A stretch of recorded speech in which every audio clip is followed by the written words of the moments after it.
नमस्कार दोस्तों, मैं दिनेश परियार और आज हम बात करेंगे बहुत ही महत्वपूर्ण टॉपिक बौद्ध धर्म और जैन धर्म, इन दोनों में समानताएं और फिर आगे देखेंगे बौद्ध और जैन धर्म के अंदर असमानताएं। दोस्तों, जैसा कि हम देखते हैं कि जो बौद्ध धर्म है और जैन धर्म के जो सिद्धांत हैं, इनके जो उपदेश हैं और इनकी जो शिक्षाओं का जब हम अध्ययन करते हैं तो दोस्तों हमें मालूम होता है कि दोनों धर्मों में पर्याप्त रूप से समानताएं और असमानताएं मौजूद हैं। तो इनके बारे में हम बात करते हैं। तो देखते हैं दोस्तों, सबसे पहले बात करते हैं कि ये जो दोनों धर्म थे, जैन धर्म और बौद्ध धर्म, इन दोनों के जो अपने अपने संघ होते थे और ये दोनों अहिंसा और सदाचार पर बल देते थे। और इसके बाद बात करते हैं तो ये दोनों जो धर्म थे, ये वैदिक कर्म कांडों तथा वेदों की जो अपौरुषीय तत्व का इन्होंने विरोध किया। और देखते हैं कि इन्होंने और विरोध किया है जो बलि प्रथा थी और बहुदेववाद, जातिवाद, ऊंच नीच, इन सभी का इन्होंने विरोध किया। जो ईश्वर के प्रति उदासीनता इन दोनों धर्मों ने दिखाई है। देखते हैं कि जो इन्होंने ईश्वर को सृष्टि का निर्माता नहीं माना। दोस्तों, इसके बारे में हमने पिछले अध्याय में बात की थी, तो आप हमारा जो पिछला जो वीडियो है आप उनको देख सकते हैं। अब बात करते हैं निवृत्ति मार्गी अर्थात संसार को त्यागने पर इस दोनों धर्मों ने बल दिया है। प्रारंभ में ये दोनों धर्म बुद्धिवादी थे अर्थात दार्शनिक स्वरूप में थे, जो कालांतर में परिवर्तित होकर भक्तिवादी बन गए। दोनों धर्म के अंदर समानता के अगर हम बात करते हैं तो दोनों ने पुनर्जन्म के सिद्धांतों को स्वीकार किया।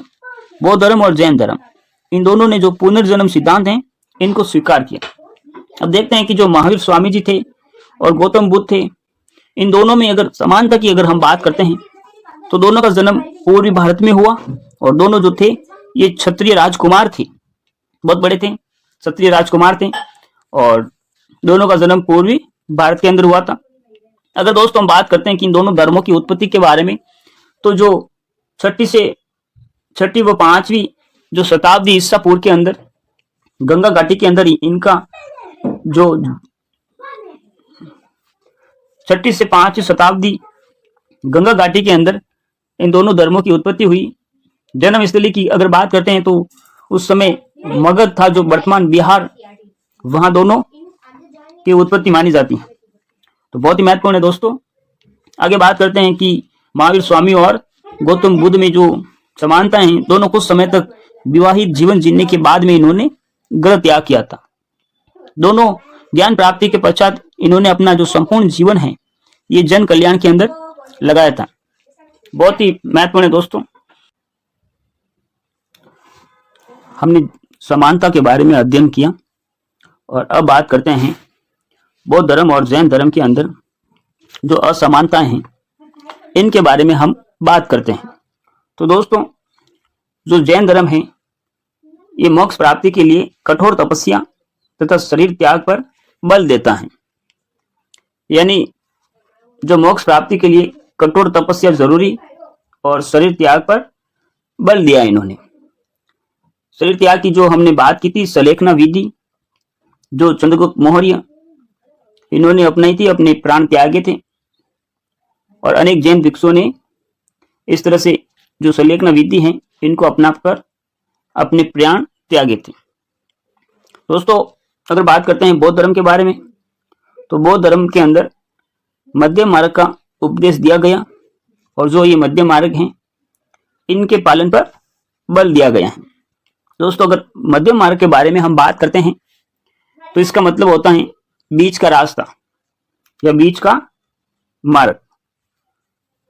तो इसके बारे में अगर हम देखते हैं तो न ज्यादा विलासी बनो और न ज्यादा तपस्वी बनो, इनको मध्यम मार्ग कहा गया है। अर्थात अगर उदाहरण से हम बात करते हैं तो जैसे ज्यादा पैसा होने पर तकलीफ होती है और पैसा न रहे तो भी तकलीफ होती है, यानी हमारे पास ज्यादा भी पैसा ना रहे और कम भी ना रहे, इसका मतलब यह होता है मध्यम मार्ग। मध्यम मार्ग पर बौद्ध धर्म ने बल दिया है। और बात करते हैं जैन धर्म के अंदर, तो आत्मा के अस्तित्व को स्वीकार करते हैं, यानी जैन धर्म में आत्मा के अस्तित्व को ये स्वीकार करते हैं। और बौद्ध धर्म की अगर बात करते हैं तो आत्मा के अस्तित्व पर मौन, यानी जो महात्मा बुद्ध थे ये आत्मा के जो अस्तित्व पर मौन रहते थे, यानी जो अपनी जो स्पष्ट राय थी ये अपनी स्पष्ट राय नहीं देते थे। जब ऐसी कुछ बातें होती थी, ऐसे कुछ पर्सन होते थे, तो स्वयं जो महात्मा बुद्ध थे वो मौन हो जाते थे। इस तरह से ये आत्मा के अस्तित्व पर मौन रहते थे। और जो बौद्ध धर्म है ये अनात्मवाद भी माना गया है, बहुत ही महत्वपूर्ण है, अनात्मवाद भी ये माना गया है। बात करते हैं जैन धर्म के अंदर, तो इन्होंने निर्वाण प्राप्ति के लिए त्रिरत्नों को ये आवश्यक मानते थे, यानी निर्वाण प्राप्ति के लिए त्रिरत्न आवश्यक। दोस्तों हमने पिछले अध्याय के अंदर भी बात की थी, जो हमारा एक वीडियो है आप उनको देख सकते हैं। त्रिरत्नों के बारे में स्पष्ट बताया गया है और अष्टांगिक जो मार्ग है इनके बारे में भी हमने विस्तार से बात की। बौद्ध धर्म ये अष्टांगिक मार्ग पर बल देते थे।